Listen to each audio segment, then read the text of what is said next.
Kepercayaan tina hal makhluk gaib geus turun-tumurun di zaman karukun urang nepi ka ayeuna.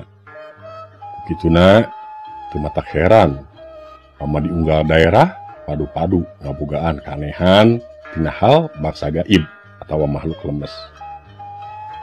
Kepercayaan ayana ratu gaib Nyi Loro Kidul meh di mana-mana di negara urang aya, beda dina rupa-rupa caritana. Dina zaman modern kiwari karena soal nu gaib loba nu nganggap tahayul. Bohong cenah sanajan kejadian gaib minang pisan ayana. Kitu deui anu rek dicaritakeun danget ayeuna, percaya henteu nama nyanggakeun bae.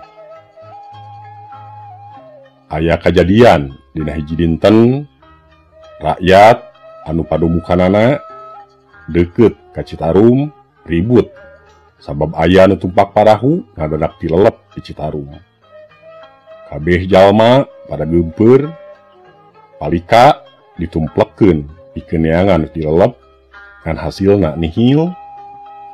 Tungtungna mayit nu jadi korban teh kapanggih mangsa magrib ku tukang lalau kurang Teluk Jambe, kira-kira 4 kilometer di tempat kejadian. Ceuk jalma nu ningali eta mayit teh awakna pinuh ku liang-liang leutik. Ieu teh ceuk pacariosan mah manehna jadi korban lembu nyaeta makhluk gaib pangeusi Citarum.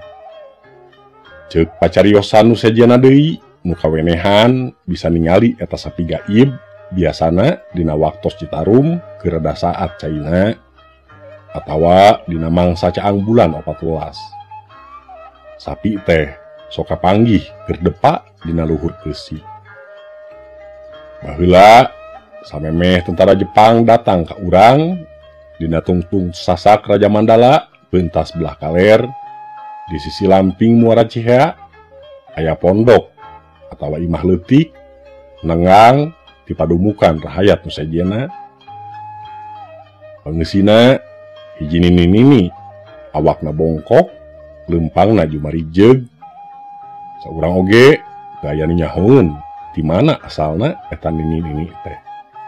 Da kanyahoan teh geus gaduh pondok bae di dinya.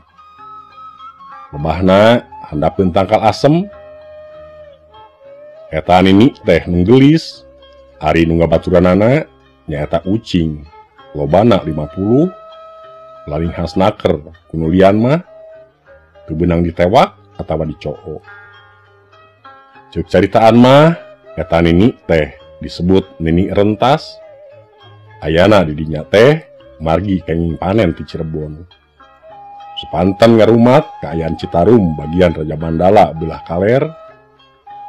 Jalma-jalma anu kapeutingan di eta tempat sering mondok di rorompokna nini rentas.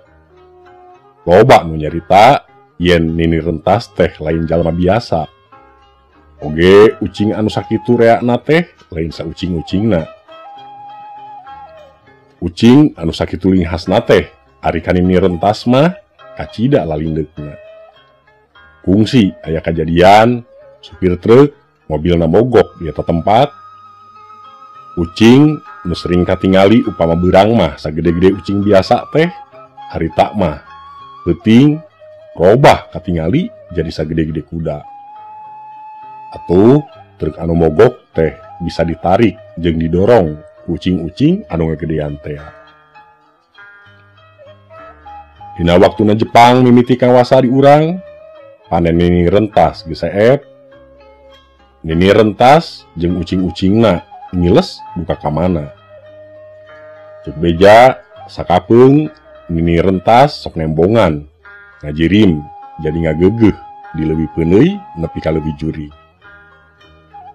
Nurutkeun katerangan ti Aki Sai kuncen Cihea anu jadi dedemit leuwih cipeuneuy, leuwih jurig, leuwih reunghas, leuwih bungur, leuwih teureub, dugi ka leuwih ono nyaeta Mbah Jaleg. Ieu Mbah Jaleg baheulana hirup di Citarum jadi tukang ngalalau. Ari tempat anu dianggap reana dedemit nyaeta leuwih ciakar hiji tempat anu sarupa guha. Luhureunana hieun ku tatangkalan.